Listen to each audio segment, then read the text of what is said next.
Hey folks, for this screencast, we're finally going to put in disturbance torques and disturbance forces. So I think what I'm going to do is I'm going to say, I'm going to just make a function called compute disturbance, forces and moments.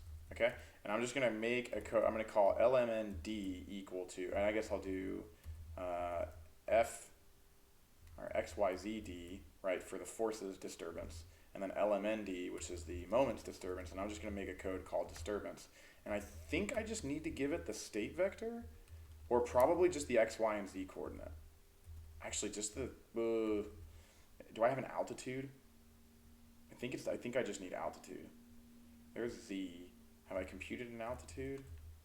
I have not. Have I computed rho? Okay, so there's rho, right? R is state 1, 3, and there's rho. So I think if I just give it rho, and then the radius of the planet, do I know? I don't have, let's see, like in the last code I made everything smaller. So there's planet, there's R. R is not a global variable probably, so we'll throw R in there, and then head over to satellite and throw R in here, and then we're going to do disturbance R comma rho. I think that's the only thing I need for disturbances. I probably need the size of the CubeSat, but I may just have the user like put it in here. I think there's an inertia. Oh, interesting. Yeah. So I think I need to know the x, y, and z values. I don't need to know the inertia. That's fine, but I do need to know the size of the CubeSat. So we'll say give me Lx, Ly, Lz, and then in the disturbance function, which I'm going to create, give it Lx, Ly, Lz. And I think we're good to go there. And actually, I'm going to do rho minus r, just because I already know I'm going to do that, and that's altitude. I just need to know the altitude from the surface. Okie dokie. Are we ready? Let's copy this and do a new, and paste that in. And I'm going to say compute the disturbance, forces, and moments on a CubeSat, on a satellite. And I'm going to call this disturbance.m. Boom. On a satellite. Okay, so the first thing, we got to break up and figure out what the disturbances are. Okay, so I wrote a paper in 2018, I guess, with one of my students, Matthew Monkel, myself, and then one of my colleagues, Dr. Spencer, who works at the University of South Alabama.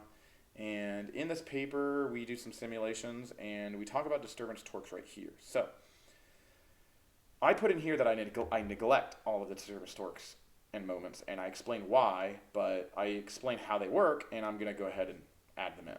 So note the magnitude of the gravitational acceleration vector is on the order of plus or minus 10 meters per second squared. Other forces such as solar radiation pressure and atmospheric drag are neglected due to their small forces as compared to gravity. So we've got solar radiation pressure. We've also got for 1U CubeSat, blah, blah, blah. Then aerodynamic drag. So then we've got aerodynamic drag. And then there's also the magnetic dipole moment, which I thought was in this paper. But it's not. So I'm going to pause this real quick. Okay, it turns out that paper that I wrote is decent, and it has some stuff in there. But I forgot that I wrote this, Aerospace Mechanics and Controls, and it says a brief textbook presented to the student body of the University of South Alabama. This is open source, this entire textbook. It's only 66 pages, but it's on my latex.git GitHub. So if you go to my GitHub and you go to, you look here, if you go to LaTeX and then you look at Aerospace Mechanics, all of these books are free and open source. Anyway, somewhere in here is the external model, and then here is the magnetic field model, and if you scroll down, bada bing, bada boom, there is the magnetic dipole moment right there. So we are going to add that in as well. Magnetic dipole moment. Very cool. Very cool. Cool? Cool.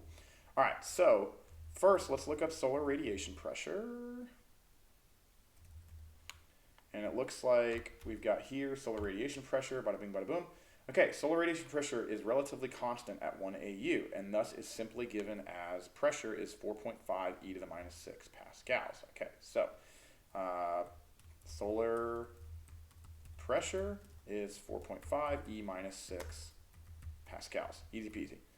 Okay, and then the force is then found to just be the pressure multiplied by the frontal area of the satellite. So what we need to do is compute the largest frontal area out of LX, LY, and L. So I actually need a max in here. And in the satellite routine, I need to send a max. And rather than having LX, LY, and LZ be globals, I need a max to be a global. And if I go back to main, rather than LX, LY, LZ, I need a max. And then in the inertia routine, which I'm assuming only runs once, I need to do area 1. Well, actually, I'm going to make L is LX, LY, LZ. And then I'm going to do L sort is sort L, right? And then I'm going to say A max is just L sort of 1 times L sort times 2. Right? That works, right? Should work. Let's try that. I can just run this straight up. Okay, so there's L, 0.1, 0.1, 0.2. The sorted is 0.1, 0.1, 0.2. So wait, what? How does sort work? L equals 23, 89, 10. Okay, let's run this now. What does sort do? Top to bottom. Okay. Okay. So that's easy. That means that we just need to do 2, 3. Let's see. L sort. Yep. 0.1, 0.2, and there's a max. Fantastic. Okay. So we get rid of that breakpoint, and we go back to satellite. Nope. Disturbance.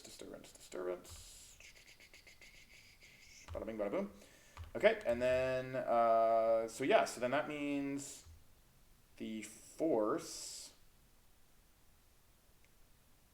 F pressure, is solar pressure times A max. Is there a vector in there? S hat.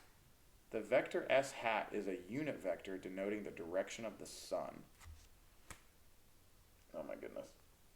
Oh no, I don't have the position of the sun coded. I have the Earth, and the Earth, this simulation is Earth-centered inertial. Oh dear. We're gonna have to come back to that, guys, folks. S hat, I'm gonna say is 100, because I don't have that coded in here. We need to code the direction of the sun in a later video. I'm not going to do that right now.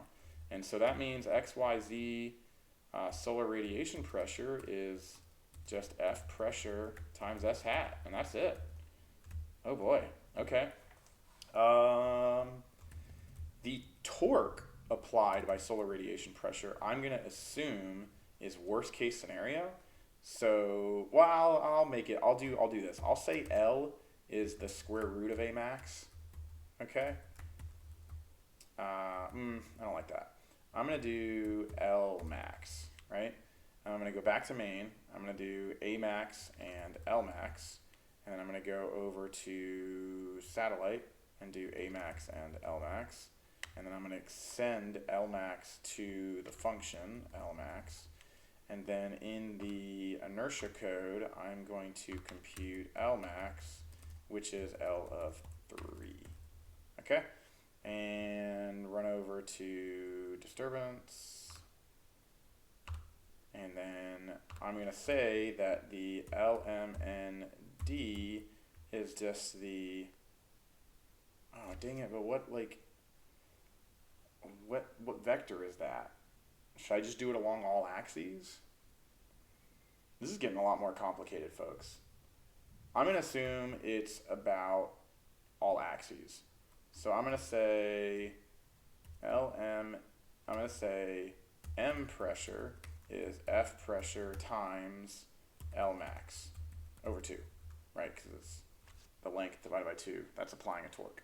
And then that means LMND is, I'm just going to do worst case scenario. I'm going to say M pressure, M pressure, M pressure. Bam. Okay. There is solar radiation pressure. Oh, not LMND. LMN solar radiation pressure. Why is it giving me trouble here? Am I doing this wrong? Oh, because I don't have function in there. That's why. So MATLAB's freaking out. It's like, what are you doing? This is a function. So it's saying rho is not used. Oh, you need to do altitude. Okay, and no semicolon. Altitude's not used yet. We're getting there. Okay, so at the end of the day, we're going to do XYZ disturbance. So we're going to say add it all up. So XYZD is XYZ solar radiation pressure plus XYZ arrow plus XYZ. There is no force for the magnetic dipole.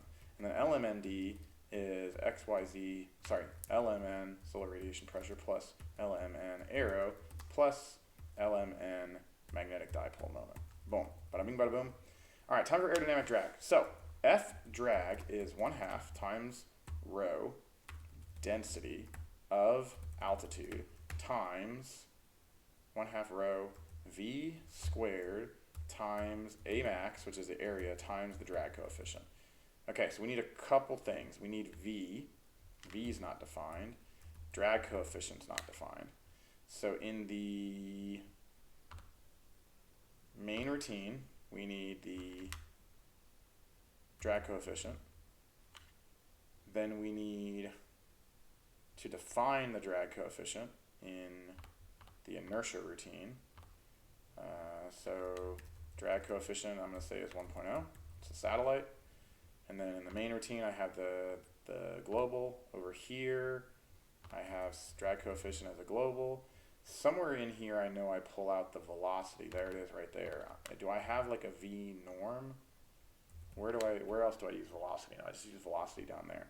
So down here, I'm going to say norm of velocity because I just need the magnitude. No, I don't, because I need a direction. So I need all the velocity there. So back in the disturbance code, disturbance, rather than sending V, I need to send velocity. Oh, and I need the drag coefficient too, so I need also CD. Bing. Bingo, bango, bongo. Oh, and then the code is freaking out because it's like, you need to add these into the code, otherwise I don't understand why you're not using them. Okay, bada bing, bada boom. Am I saying that a lot? Too much? Maybe post in the comments if I say too much. I'm just like super psyched. Okay, so V is norm of velocity. Okay, you got that. CD is an input. Amax is a input. F drag is not being used because that's a scalar. Do we have a density function? No, we need to create it. Okay, function D is density of altitude. Okay, and then there should be a function for density.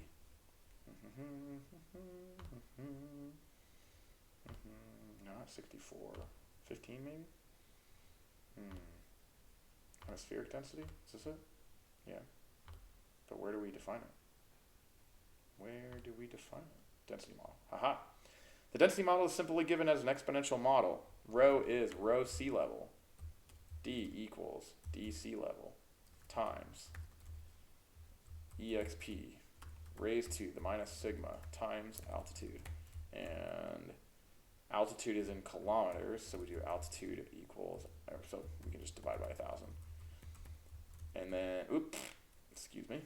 And then rho sea level, oh my gosh, where am I? Rho sea level is 1.225 kilogram per meter cubed. Sigma is 0.13 something something something. 0.1354. 0.1354. This is the scale height. I think that's it. Done? Sweet. I'm not going to say it. Just going to say sweet. Okay, so that's the density. So now we can go back to the disturbance function. How am I doing on time? 15 minutes? Not too bad. Okay, so this should all work. Now we have f drag. So now we need a v hat, which is the velocity vector divided by v. So that'll give us the norm. And then x, y, z arrow is negative f drag times v hat. All right, and then lmn arrow is xyz arrow times, oh dear, no, we're going to do the same thing as pressure. So I'm going to say m arrow is f drag times L max over 2, and then I'm going to say xyz arrow is, yeah, you would need to compute like a center of pressure on your CubeSat, and I just don't want to do that. M arrow, M arrow, M arrow. Done. Ooh. LMN arrow. All right, magnetic dipole moment. So that's here. How does this work? How does this work? Right here. For a satellite in LEO, the spacecraft will experience a magnetic dipole moment. The magnetic dipole moment is caused by noting that the structure of the satellite is metal with current that creates its own magnetic field. Okay. The magnetic dipole moment torque is given by computing the torque produced by the magnetic field of the Earth interacting with the metallic structure of the satellite. Makes sense? First, the dipole constant ds equals 2.6 e to the minus 3 Newton meter per Tesla is the assumed value for torque as a function of Tesla in LEO. Okay, so we have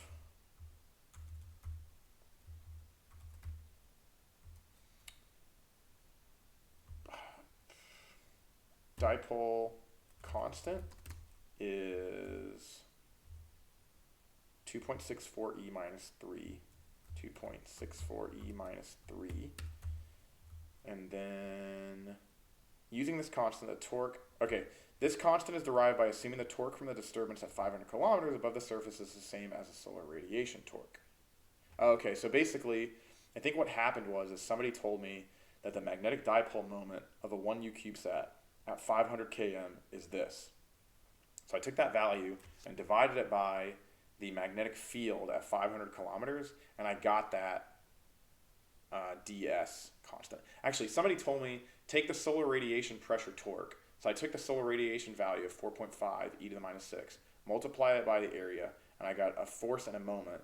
And then I took that value, and then I equated it to the magnetic dipole moment torque, divided it by the magnetic field strength in Tesla at 500 km, and then that gave me that ds value. And then now you can take the ds value and multiply it by the magnetic field strength of the Earth in the inertial frame.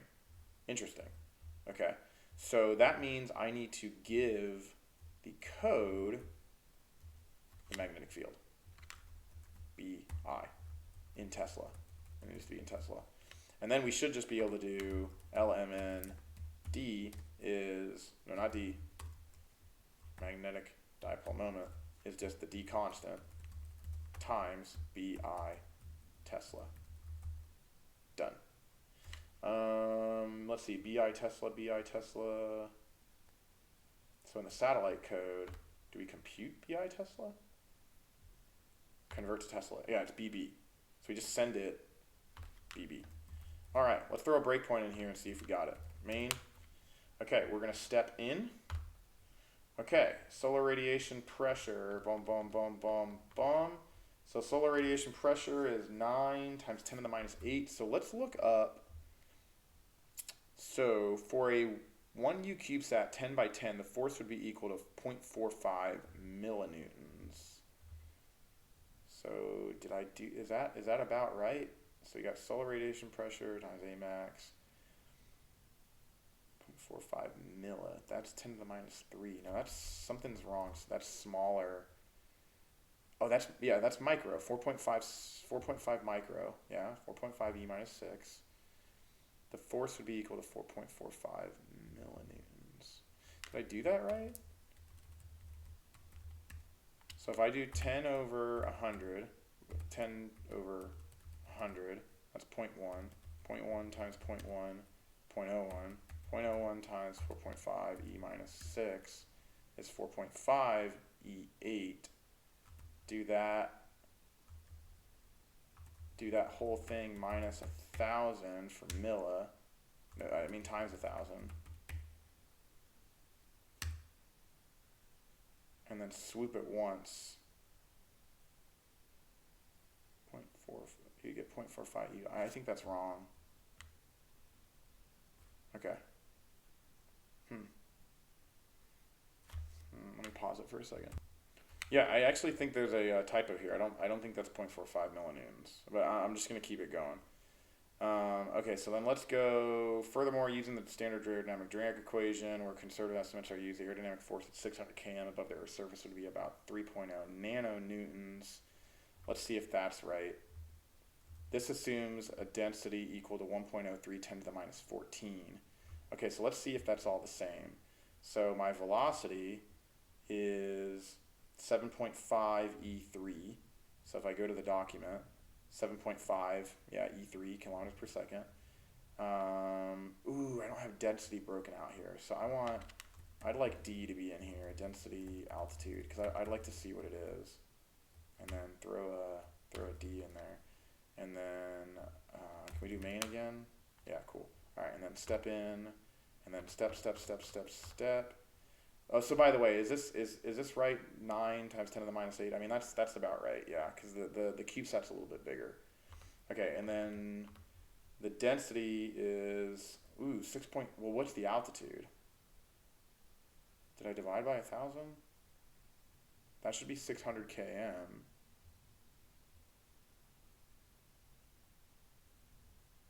Yeah.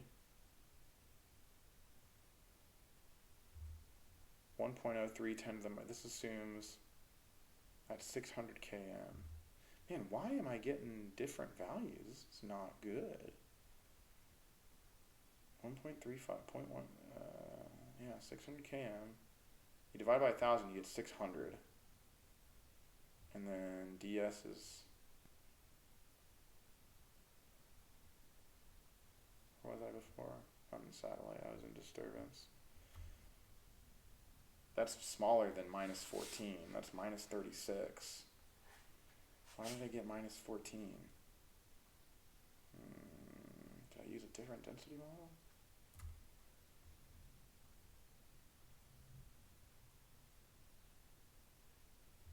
Alright, what do I get for F drag? Just curious. 3.6 times 10 to the minus 30. Yeah, I get something absurdly small. That's not a nanonewton. That's like an insane newton. Even with V squared so big, the density is so small because I got minus 36.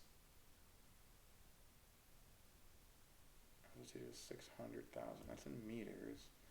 And then I send it here, and I do altitude over 1,000.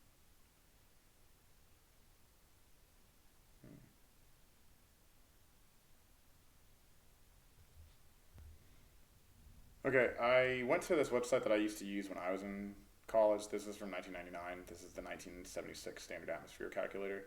And you can plug in different values for altitude and it'll give you the density. And I checked a couple of the numbers and it seems okay. So I think once again, this paper is wrong. This assumes a density equal to 1 times 10 to the minus 14 at 600 kilometers. That's not right. I've computed this twice at this point and it's, man, okay, that's really annoying that that paper is incorrect, but it is what it is. I mean, errata this is why peer review exists, I guess. Anyway, so we got XYZ arrow as a super ridiculously small number, and then, the solar radiation pressure is also super ridiculously small. And then the magnetic dipole moment should also be, so there's LMN, that's times 10 to the minus 8. The aerodynamic is times 10 to the minus 30. And this is around 10 to the minus 7. So it's like the magnetic dipole moment is the biggest one. Anyway, if you add them all together, your disturbance force is minus 7. And then your disturbance torque is also minus 7. So if you step again, your magnetorque force is minus 5. Your reaction wheel is 0. And then your disturbance torque is on the order of minus 7, so that's 2 decimal points smaller.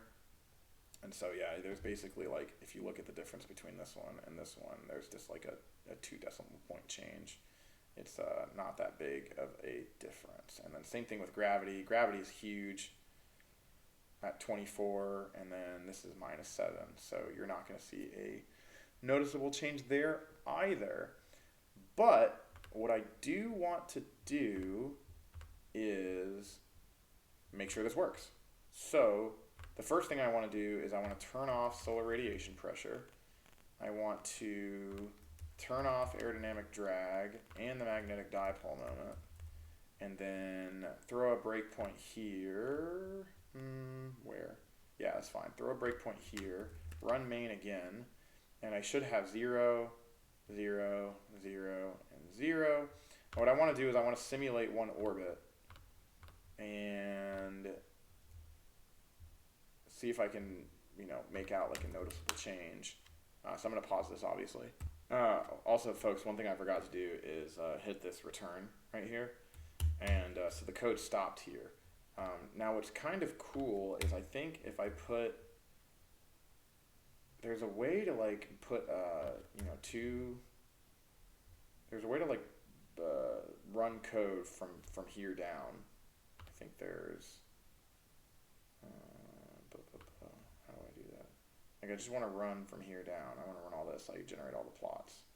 You know what I could do? I have an idea. This is going to be ridiculous. I'm going to copy and make a new function and hit save and just run this. And I'm going to just call this plot all.n. That way it should just plot everything. Plots all. There we go. Okay, cool. So there's our plots. So total current in the magnetorquers, angular acceleration, angular velocity of the reaction wheels, current in the reaction wheels, total current in the reaction wheels, total current magnetorquers plus reaction wheels. There's a magnetic field, norm of the magnetic field, Euler angles, angular velocities, current in the magnetorquers, and then there is our orbit. Okay, so this is what I cared about the most, is like, if you look at this, that looks pretty good. What I'm curious about is if I run it with the aerodynamic drag on there, will I see something different? So I'm going to just turn all of the disturbances back on. So I'm going to throw this on. I feel like, and just for now, I'm gonna grab V hat down here. So I'm gonna move solar radiation pressure down, and I'm gonna make S hat equal to V hat, just so, and then throw a negative sign in there. That way, like the pressure and the drag slows you down. I mean, that's not necessarily true, but I'm just kind of curious. Anyway, I'm gonna get rid of this 0 here, that 0 there, and that 0 there. So we should be good, and then I'm going to run main again, and I'm going to pause. Okay, folks, that took me a while, but in order to actually get something where I could actually see the altitude come down, and this is just over one, I think it's just one orbit. Let me go back. I changed a couple things. One of the things that I did is I simulated for 200 I started at 200 kilometers, so much further into the atmosphere, and I changed the time step to 10 so I could actually simulate quickly, and I did 10 orbits. So this is the altitude over 10 orbits, and I think I have this in the code here as well, where I compute square root of x out, y out, z out, and then I subtract the radius of the planet over 1,000, and I do time and altitude. But I just plotted this real quick just to show you. So the aerodynamic drag is working. It's computing the fact that the orbit is decaying clearly, but even over 10 orbits, I mean, you've only changed a little bit, and this checks out. I mean, like the International Space Station's at 422 kilometers above the surface of the Earth, and I mean, it's like every year or so, I think they have to thrust upwards to like get back up into higher velocity. So I think this checks out. This code is open source, so I'm a little nervous about this, the density model. I'm a little nervous with the fact that, these numbers, like both of them were wrong, like that's very concerning. So if somebody in the comments wants to just fact check this and say like, hey, I got the same density as you, like I got the same scale height as you and things like that. But the bottom line is the disturbance code is in there, and that's what you guys asked for. It's not great, but it's at least a starting point. And again, you know, you guys can kind of make this on your own and do what you need to. I'm going to change this back so that the code will actually work properly. Time step of 1 and only 1 orbit. And I'm going to go back to 600 km. And then we should be good to go. So I'm going to go ahead and push this code. Again, you know where to find it. And if you have any other questions, feel free to shoot me an email or a comment or whatever, and I'll be happy to reply.